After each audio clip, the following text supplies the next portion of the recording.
Assalamualaikum warahmatullahi wabarakatuh. Alhamdulillah kita bisa berkumpul di sini dalam suasana yang penuh berkah ini untuk membahas suatu tema yang sangat penting dalam kehidupan seorang muslim, yaitu zuhud.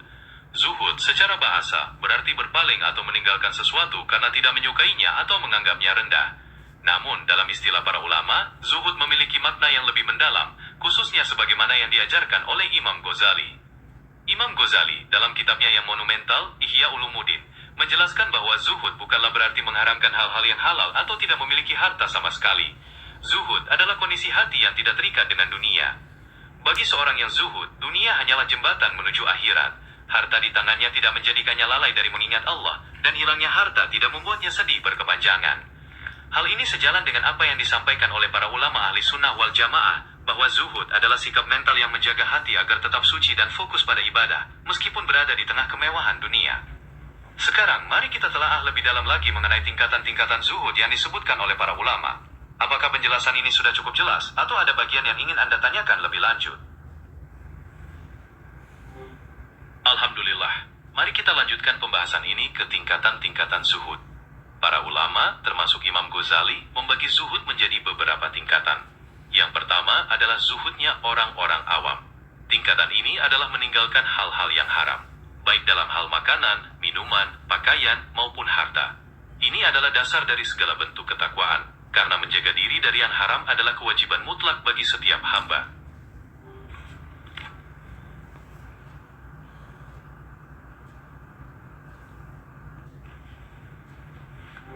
Mari kita lanjutkan ke tingkatan kedua, yaitu zuhudnya orang-orang khusus atau hawas. Tingkatan ini tidak hanya meninggalkan yang haram, tetapi juga menghindari hal yang halal yang berlebihan atau tidak bermanfaat, yang bisa membuat hati lalai dari mengingat Allah. Pada tahap ini, seseorang hanya mengambil dunia sekadar untuk memenuhi kebutuhan hidupnya demi beribadah dan mencari ridhonya. Tibalah kita pada tingkatan zuhud yang tertinggi, yaitu zuhudnya orang-orang yang ma'rifat atau al-arifin. Pada tingkatan ini, zuhud bukan sekadar meninggalkan hal-hal duniawi, melainkan mengosongkan hati dari segala selain Allah. Bagi mereka, dunia tidak memiliki nilai sama sekali, karena hati mereka telah dipenuhi oleh cinta kepadanya.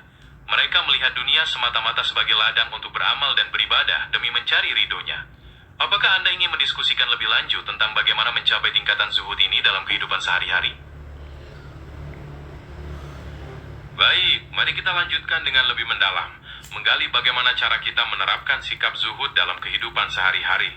Salah satu kunci utama dalam zuhud adalah keyakinan yang kuat pada jaminan rezeki dari Allah. Ketika seseorang benar-benar percaya bahwa apa yang menjadi haknya tidak akan tertukar, hatinya akan menjadi tenang dan tidak terobsesi untuk mengumpulkan harta secara berlebihan atau dengan cara yang tidak halal. Imam Ghazali juga menekankan pentingnya mengendalikan nafsu dan menjauhi sifat hubbud dunia, yaitu kecintaan yang berlebihan terhadap dunia. Ini bukan berarti kita harus membenci dunia, melainkan meletakkan dunia di tempatnya, yaitu di tangan kita, bukan di dalam hati kita. Mari kita lanjutkan dengan pembahasan mengenai dampak positif zuhud terhadap kepribadian seorang muslim. Apakah Anda ingin melanjutkan ke arah sana? Melanjutkan bahasan mengenai dampak positif zuhud terhadap kepribadian, seorang muslim yang zuhud akan merasakan kedamaian batin yang mendalam, karena hatinya tidak terikat pada pujian manusia atau takut akan penilaian mereka. Ia akan terbebas dari penyakit hati seperti riya dan sum'ah. Ia juga akan memiliki rasa syukur yang tinggi atas karunia yang ia terima, baik yang sedikit maupun yang banyak, karena ia memahami bahwa rezeki datangnya dari Allah semata. Selain itu, kedermawanan akan menjadi karakter alami bagi orang yang zuhud. Karena ia tidak merasa takut kehabisan harta, ia akan dengan senang hati berbagi kepada sesama yang membutuhkan, membantu meringankan beban mereka tanpa mengharapkan balasan apapun kecuali pahala darinya. Sikap rendah hati dan tawadu juga akan terpancar dalam setiap interaksinya dengan orang lain, karena ia menyadari bahwa kemuliaan yang sebenarnya terletak pada ketakwaan, bukan pada status atau jumlah harta yang dimiliki. Mari kita lanjutkan pembahasan mengenai zuhud. Kali ini kita akan menyelami lebih dalam tentang bagaimana zuhud itu mampu menyembuhkan berbagai penyakit hati yang seringkali menggerogoti ketenangan jiwa seorang muslim. Salah satu penyakit hati yang paling berbahaya adalah riya, yaitu melakukan amalan bukan karena Allah, melainkan untuk mendapatkan pujian atau pengakuan dari manusia. Dengan menerapkan zuhud, seorang muslim terlatih untuk melepaskan ketergantungan hatinya pada penilaian makhluk, sehingga amalannya semata-mata ditujukan untuk meraih ridhonya. Baik, kita lanjutkan pembahasan ini dengan menggali lebih dalam bagaimana zuhud itu menjadi benteng pertahanan terhadap penyakit hati lainnya, seperti kesombongan dan kedengkian. Seorang muslim yang memiliki sikap zuhud tidak akan merasa sombong atas apa yang dimilikinya, baik itu ilmu maupun harta, karena ia menyadari bahwa segala sesuatu yang dimilikinya adalah titipan dari Allah semata. Ia juga tidak akan merasa dengki atau iri terhadap kesuksesan orang lain, karena ia memahami bahwa rezeki telah ditentukan bagi masing-masing hamba sesuai dengan hikmah dan keadilannya. Baik, mari kita berikan contoh-contoh nyata dalam kehidupan sehari-hari bagaimana seorang muslim mempraktekkan sikap zuhud. Ambil contoh dalam pengelolaan harta. Seorang yang zuhud ketika ia dikaruniai kekayaan berlimpah, ia tidak akan membiarkan harta tersebut masuk ke dalam hatinya. Artinya ia tidak merasa sombong atau takut kehilangan dan selalu siap berbagi kepada sesama yang membutuhkan melalui sedekah dan zakat.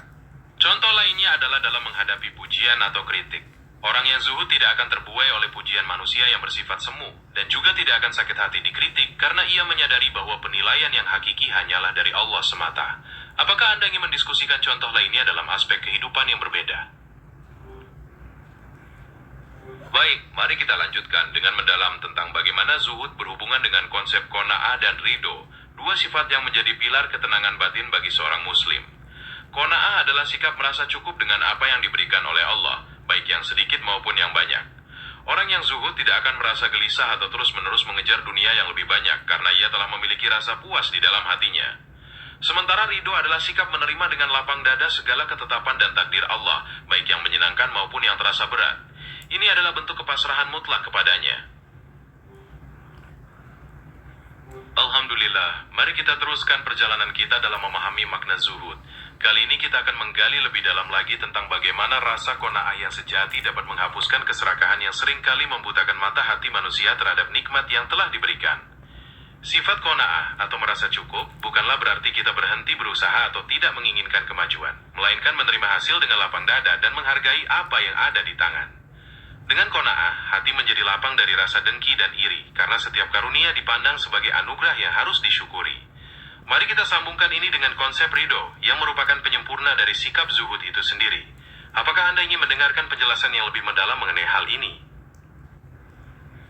Ridho adalah puncak dari sikap batin seorang muslim, di mana ia menerima sepenuh hati segala ketentuan dan takdir Allah, baik yang menyenangkan maupun yang terasa berat baginya. Dalam konteks zuhud dan qanaah, ridho berarti tidak ada lagi keluh kesah di dalam hati atas apa yang telah ditetapkannya. Seseorang yang ridho memandang bahwa setiap peristiwa dan bagian kehidupan yang dijalaninya adalah yang terbaik untuk dirinya, karena berasal dari Zat yang Maha Mengetahui dan Maha Penyayang. Dengan demikian, kebahagiaan yang dirasakan oleh seorang yang zuhud, qanaah, dan ridho tidak bergantung pada faktor eksternal, melainkan bersumber dari dalam hatinya sendiri yang senantiasa merasa cukup dan berserah diri kepada Allah. Mari kita lanjutkan pembahasan mengenai zuhud. Kali ini kita akan menggali lebih dalam tentang bagaimana zuhud itu mampu menyembuhkan berbagai penyakit hati yang seringkali menggerogoti ketenangan jiwa seorang muslim. Salah satu penyakit hati yang paling berbahaya adalah riya, yaitu melakukan amalan bukan karena Allah, melainkan untuk mendapatkan pujian atau pengakuan dari manusia. Dengan menerapkan zuhud, seorang muslim terlatih untuk melepaskan ketergantungan hatinya pada penilaian makhluk, sehingga amalannya semata-mata ditujukan untuk meraih ridhonya. Mari kita lanjutkan dengan lebih tenang dan perlahan mengenai zuhud. Salah satu hakikat zuhud adalah mengutamakan kehidupan akhirat dibandingkan kehidupan dunia. Seorang muslim yang zuhud menyadari bahwa dunia ini sementara dan penuh dengan tipu daya. Oleh karena itu, ia tidak akan mengorbankan kebahagiaan abadi di akhirat demi kesenangan yang fana di dunia. Keseimbangan ini tercermin dalam tindakannya yang selalu berorientasi pada ketaatan kepada Allah dan mempersiapkan bekal untuk hari kemudian. Apakah Anda ingin mendiskusikan contoh konkret tentang bagaimana zuhud diterapkan dalam menghadapi godaan dunia? Mari kita lanjutkan pembahasan mengenai bagaimana zuhud diterapkan dalam menghadapi berbagai godaan dunia. Ketika dunia dengan segala kemewahannya, baik berupa harta benda, kekuasaan, maupun popularitas, menawarkan godaannya, seorang muslim yang zuhud tidak tergiur untuk mengejarnya secara serampangan. Imam Ghazali menjelaskan bahwa hati yang zuhud selalu membandingkan nilai dunia yang sementara dengan nilai akhirat yang kekal. Dengan cara pandang ini, setiap godaan dunia dapat disaring dengan baik, sehingga tidak sampai masuk ke dalam hati dan mengaburkan tujuan hidup yang hakiki. Apakah Anda ingin memperdalam tentang bentuk-bentuk godaan dunia yang sering dihadapi dan cara menghadapinya? Menghadapi godaan dunia memang memerlukan strategi batin yang kuat. Salah satu cara utama yang diajarkan oleh para ulama adalah dengan memperbanyak muhasabah, yaitu introspeksi diri secara berkala. Dengan muhasabah, kita bisa menilai apakah hati kita masih condong kepada dunia atau sudah mulai terikat dengan kenikmatan-kenikmatannya. Selain itu, memperbanyak tadabbur atau merenungkan sifat sementara dari kehidupan dunia juga sangat efektif untuk membentengi diri. Dengan menyadari bahwa segala yang kita miliki di dunia ini bersifat fana, kita akan lebih mudah untuk tidak terperdaya dan mengalihkan fokus kita untuk mencari bekal bagi kehidupan yang kekal di akhirat kelak. Mari kita lanjutkan pembahasan ini dengan mendalami konsep syukur dalam perspektif zuhud, sebuah hal yang sangat penting untuk menyeimbangkan hati agar selalu merasa tenang dan damai. Syukur pada dasarnya adalah mengakui dan berterima kasih atas segala nikmat yang diberikan oleh Allah. Orang yang zuhud, karena hatinya tidak terikat dengan dunia, akan selalu melihat nikmat sekecil apapun sebagai anugerah yang harus disyukuri. Ia tidak akan membandingkan nikmatnya dengan milik orang lain, melainkan fokus pada apa yang telah dianugerahkan kepadanya. Apakah Anda ingin mendiskusikan lebih lanjut tentang bagaimana cara menumbuhkan rasa syukur yang mendalam dalam kehidupan sehari-hari? Mari kita lanjutkan pembahasan mengenai hubungan antara zuhud dan tawakul, yaitu sikap berserah diri sepenuhnya kepada Allah setelah berusaha dengan sungguh-sungguh. Seorang muslim yang zuhud karena tidak menggantungkan hatinya pada makhluk atau kekayaan dunia, akan menaruh rasa tawakul yang murni hanya kepada Allah. Ia meyakini bahwa Allah adalah sebaik-baik penolong dan pengatur urusan, sehingga ia tidak merasa cemas menghadapi masa depan atau tertimpa kesulitan. Tawakul bagi orang yang zuhud bukanlah sikap pasif, melainkan energi positif yang mendorongnya untuk tetap berikhtiar semaksimal mungkin, dengan keyakinan bahwa hasilnya berada di tangannya. Mari kita lanjutkan pembahasan mengenai hubungan antara zuhud dan keikhlasan. Keikhlasan adalah inti dari setiap amal perbuatan, di mana seorang muslim melakukan amalan semata-mata untuk mencari ridho Allah, tanpa mengharapkan imbalan atau pujian dari manusia. Zuhud sangat erat kaitannya dengan keikhlasan, karena dengan membersihkan hati dari keterikatan dunia, seseorang akan lebih mudah untuk beramal dengan murni. Ketika nafsu untuk mendapatkan kekayaan, kedudukan, atau reputasi sudah tidak lagi menguasai hati, maka setiap langkah dan nafas yang diambil akan didasari oleh keinginan untuk mendekatkan diri kepadanya. Mari kita lanjutkan pembahasan mengenai bagaimana zuhud membebaskan batin dari dua penyakit mental utama, yaitu keserakahan dan kekhawatiran berlebih akan masa depan. Dengan zuhud, hati menjadi tenang karena ia percaya bahwa rezekinya sudah dijamin oleh Sang Pencipta. Zuhud bukanlah tentang kemiskinan atau kemalasan. Seorang sahabat Nabi seperti Abdurrahman bin Auf adalah contoh orang kaya yang zuhud. Kekayaannya tidak membuatnya sombong, dan ia siap menginfakannya di jalan Allah. Apakah ada hal lain terkait zuhud yang ingin Anda diskusikan? Mari kita lanjutkan dengan membahas zuhud dalam interaksi sosial, khususnya bagaimana seorang yang zuhud menyikapi penilaian orang lain. Seseorang yang zuhud tidak akan merasa terganggu jika ia dicela oleh orang lain, karena ia menyadari bahwa ridho Allah adalah tujuan utamanya, bukan pujian atau sanjungan manusia. Begitu pula sebaliknya, ketika ia dipuji, ia tidak akan terbuai, karena ia sadar bahwa segala kebaikan yang ada pada dirinya adalah semata-mata karunia darinya. Mari kita lanjutkan pembahasan mengenai zuhud dalam memanfaatkan waktu dan usia muda.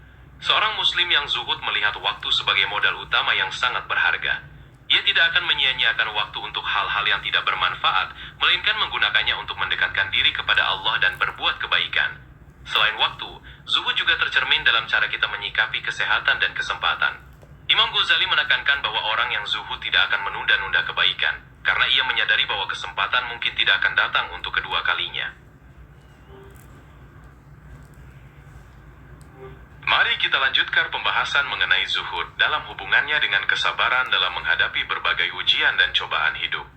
Seorang muslim yang zuhud, karena hatinya tidak terbelenggu oleh kesenangan dunia, akan lebih tabah dan sabar dalam menghadapi kesulitan. Ia memandang setiap ujian sebagai bagian dari takdir Allah yang telah ditetapkan dengan penuh hikmah, sehingga ia tidak mengeluh atau berputus asa. Sikap sabar ini juga merupakan bukti dari keyakinannya yang kuat bahwa di balik setiap kesulitan pasti ada kemudahan. Apakah Anda ingin mendiskusikan contoh nyata tentang bagaimana zuhud melahirkan kesabaran dalam kehidupan sehari-hari? Sebagai penutup, marilah kita ingat bahwa hakikat tertinggi dari zuhud adalah mempersiapkan diri untuk perjumpaan dengan Allah Subhanahu wa Ta'ala. Ketika hati seorang Muslim telah terbebas dari ikatan dunia, maka kematian tidak lagi menjadi sesuatu yang menakutkan, melainkan sebuah pintu gerbang yang dirindukan untuk bertemu dengan Sang Kekasih abadi. Seorang yang zuhud menjalani hidup dengan cahaya keimanan, sehingga setiap detiknya dihabiskan dalam ketaatan. Semoga perbincangan kita yang panjang ini membawa berkah, menambah keimanan dan menginspirasi kita untuk terus meniti jalan zuhud dalam meraih ridho dan cintanya. Wabillahi taufik wal hidayah. Wassalamualaikum warahmatullahi wabarakatuh.